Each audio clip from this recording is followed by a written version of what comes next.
All right, everybody. I'm really excited to have this interview today. We're here with Nick Caris, which if you go to pharmacy school with us, might scare some people because there's a professor named Nick Caris who's kind of a hard ass. But this is a different Nick Caris. He also goes by Nicky Namaste. And we're just really excited to do this interview today because he's going to talk a lot about yoga, mental health, and we're just probably really going to dive into the state of men's health with mental health, kind of all intertwined. So we're just going to kind of hit everything, and it should be a really fun and exciting interview.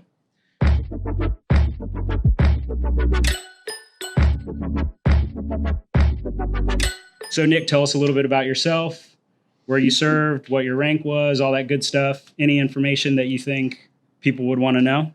Yeah, so the standard rundown, who, what, where, why, how. Yeah, just tell us who you are. Yeah, so my name is Nicholas Caris. I am currently a yoga teacher and many other things. But above all, I just like to practice yoga and share the knowledge with everybody else. How I got here, I was in the Marine Corps for about 5 years in the infantry and did 3 combat tours myself. Went to Iraq, down in South America, did a tour. That one was kind of fun.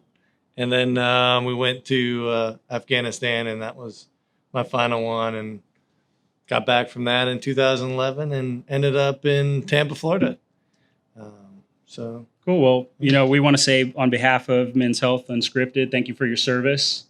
And it's exciting to have you here. So what kind of made you want to be a Marine? I mean, that goes back, my whole life. From the time I was like a little kid, saw the commercial.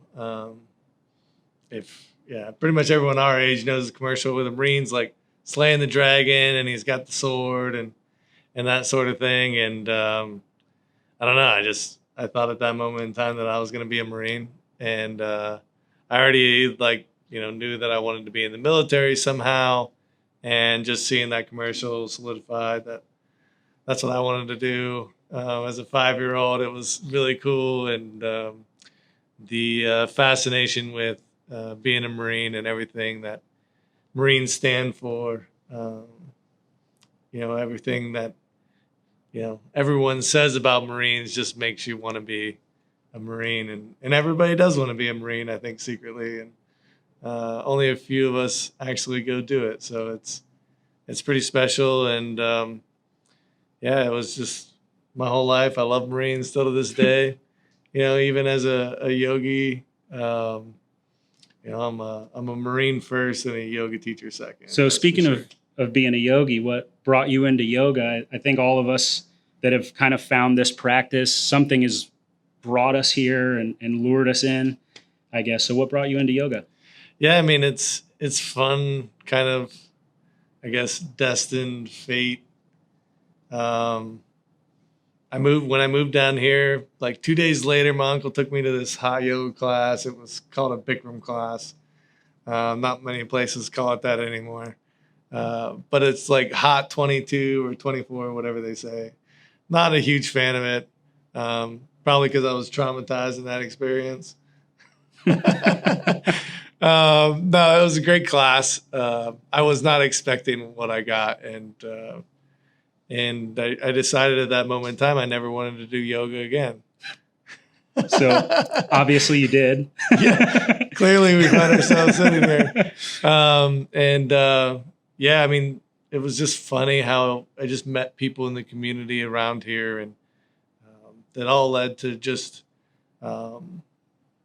everyone was talking about yoga all the time, and there was tons of yoga teachers at the coffee shop I hung out with, and everyone was into running triathlons and the run clubs around here, and I don't know, next thing I know, I just found myself kind of like falling apart, and I was trying acupuncture and going to the VA, and nothing was really working. And my first yoga teacher that taught me the hot yoga class that I hated, she also ran a nonprofit called Exalted Warrior Foundation providing adaptive yoga for veterans.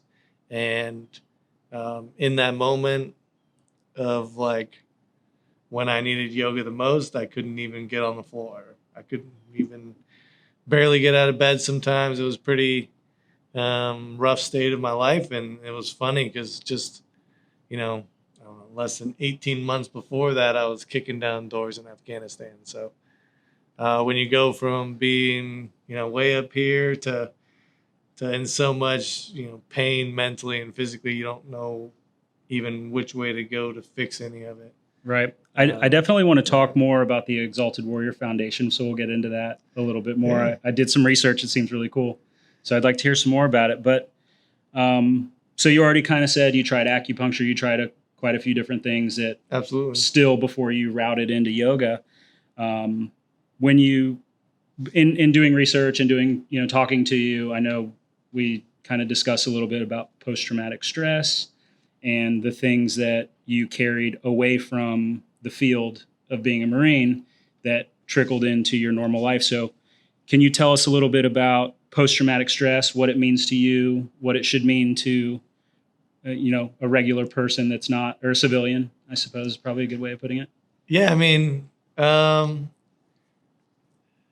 it's easy to talk about the definition of what post-traumatic stress is. And, you know, and everyone says, oh, this is it. It's your normal reaction to an abnormal situation.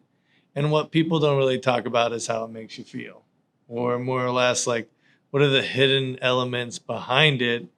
And why do we really truly develop post-traumatic stress to begin with? And really it's, I think it comes down to like your moral or cultural values. If at any moment in time, those moral cultural values get in some way enlightened to something that's such against them in an opposite way, that can trigger this memory / emotional imprint in your brain that'll just carry on and be constantly essentially triggered in different ways.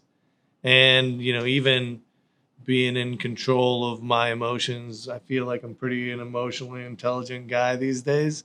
And, you know, going through what I went through in the past, you know, gave me a lot of like mental strength and resiliency.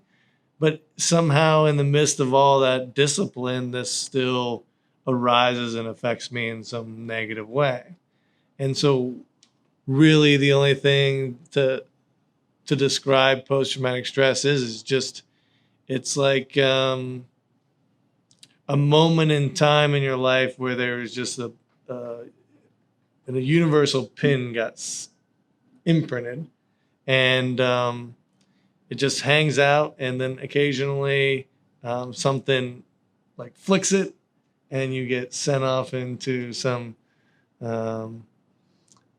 past memory, or even if you're not even thinking about the moment, just that emotion that you felt when something similar occurred is going to release in the body, and you're going to feel that moment, which can then trigger you down memory lane. And these are what it really is. It's not just some, you know, thing that happened. It's a real chemical shift and neurological imprint that can dramatically affect the rest of your life. Even with great control, like not every situation is going to be completely preventable in that regard. So when you were experiencing this, when you came back home, I had read in some of your blog posts that a lot of these didn't really start manifesting themselves until you came home. Am I right? Or? Well, yeah. So it's said that, you know, when you were in said combat, you know, you get this so much amount of adrenaline and dopamine, and all these endorphins are flowing so much through your body. As like we were in in combat for 8 months. So every waking moment, there's a constant flood of dopamine and adrenaline rushing through your body and your brain. And it alters kind of just your chemical structure. It alters your hormonal balance for sure. Like And it takes about 2 years to really allow that chemicals to go away, and then you'll start to see the hidden things that these chemicals mask from you. Like what apparently was something that I could deal with in the moment because I had all that chemicals. When those chemicals go away and that moment as a memory arises, you feel all of that for what it really was. And so it's like in the moment, it can just all of a sudden you'll just get smacked with something that you didn't even realize affected you in the moment because it was being masked by all that adrenaline and dopamine. And if anyone in the audience doesn't know, the brain doesn't really know a difference between what's happening in the moment and a memory. So, in those memories, it's almost as if you were experiencing it in this moment to your body. So, Okay. that helps. Yeah. Right. And so when you came home and you realized that you were having these kind of feelings, for lack of a better term, did you seek help, or did you find maybe some sort of psychological counseling or anything like that? Did you lean towards that? I mean, not as much as I should have, and I can blame the system for all my struggles and